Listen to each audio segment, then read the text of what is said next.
Tate, the team's had a week off.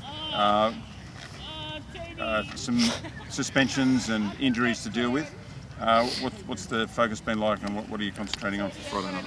Yeah, no, it's been a really good week. I think the bye week came at a really good time at us. We built off the back of a couple of good wins with the Brumbies and also the Waratahs. So we're in a really good space in that area.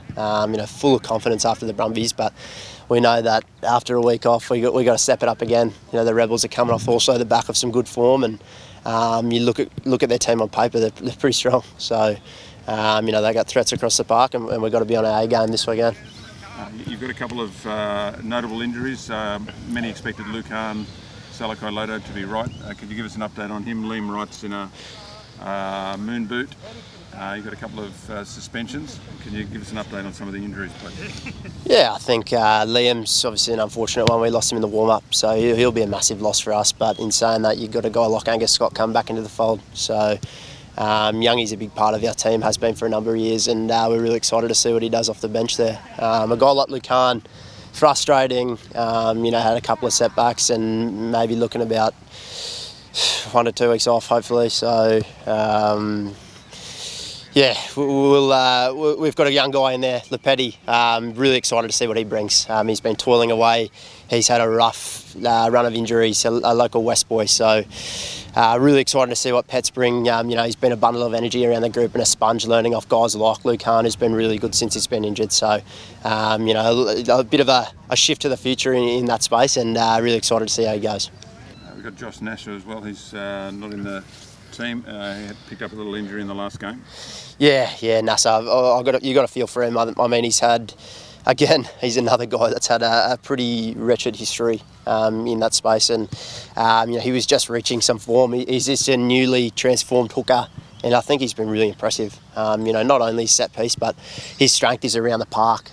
Running the ball, trucking it up the middle, all that kind of stuff, all the hard work that kind of goes unnoticed. And someone like Richie Asiata who comes in, and then Matt Fezler, both of those guys are reliable and they'll do their job. Okay, what about Connor Vest, his first start after a couple of games off the bench? Yeah, Vesty, UQ boy, really, yeah. He's been just awesome to have around the group. I mean, he did a pre-season with the Waratahs, so we were a little bit standoffish at the start. But no, he's a UQ boy. He's been toiling away at club rugby, and he's won a couple of premierships with them. So Vesty's he's a talented player, and he's one of those guys that just puts his hand up for anything. He works hard and he'll run through a wall for you if you ask him. So Vesty will go down there and he'll do his job as well. And Sully, chance for him? Yeah, Sully, how good, back in Melbourne. Yeah. Hopefully he brings a couple of Melbourne Storm fans with him, but it's just good to see someone like Sully who's been on and off for so long. Started to hit his straps last year and then his hammy went, so we were absolutely gutted for him. But in saying that, spending a bit of time with rehabbing him, when I was doing my ankle rehab, he's someone that is just awesome to be around. He's just his aura.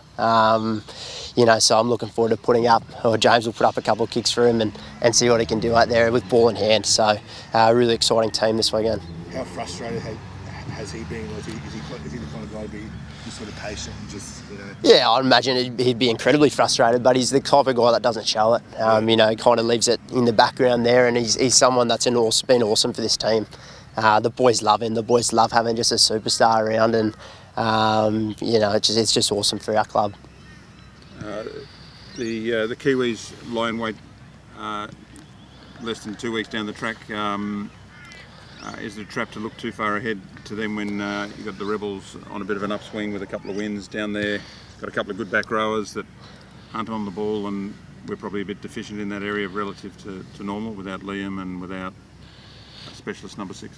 Yeah, I think it is a bit of trap looking ahead. It's always going to be in the back of your mind that we've got the Kiwis coming, but like you said, if we show up thinking about the Canes in 2 weeks' time, it's going to be a terrible day at the office for us. So we've got to make sure our mind's on the job. Like you said, they've got a terrific back row. Michael Wells, Sam Wallace if he gets on, and Richard Hardwick. And also Brad Wilkins. So we've got a couple there that we've got to make sure that we're on. A lot of our speed of breakdowns, the key to our game. If you take that out, then we've got to go to our scrum set piece. But we've got to make sure that our breakdowns are 100%. We've got to make sure that we're in that area and we're working hard. And I'm sure if we come with the right mindset, it should be a good game. You said before about the break. I mean, and did it come at a good time, or would you prefer to like keep it going after the win over the what's the name, Brumbies? Yeah, I think it came at a perfect time. You know, it's not often that you play 7 games in a row without a break. So for the boys that have been here for a while, you know, it's very rare that you'd go that long. So I think it came at an awesome time. The boys got away. Good to see family. Good to just get away from Ballymore for a week, and then we're straight back into it. So, you know, heaps of smiles on Sunday when we came in, but you know, we're just looking forward to the challenges that lie ahead. And the boys that were in the Wallabies camp, how many days did what's the name, you get off? Just a few? Yeah, so we got the same as everyone else. Okay. The boys were in Monday, Tuesday, so we all got 4 days off, which is a good break. And what was the takeout from that, mate, from the camp? Yeah, it's just good, just laying foundations, really. That was the whole camp, that was the whole focus. So, you know, you got your corporate and your partners in there, and you're interacting with them, but you're also doing your rugby side of it. So just basic walkthroughs, basic skill execution, all that kind of stuff. So, yeah, but we left that after Tuesday afternoon. That's left in at the Goldie, and we're on the Reds job. Yeah, I see Dave here today. What's you been saying? Yeah, the Wallabies coaches come in all the time just to check up. But yeah, it doesn't say too much. He just stands at the back with his notepad. So I'm sure he's writing some stuff down. You know, he'll be delivering that feedback in 9 weeks from, you know, the boys, if they're lucky, play England.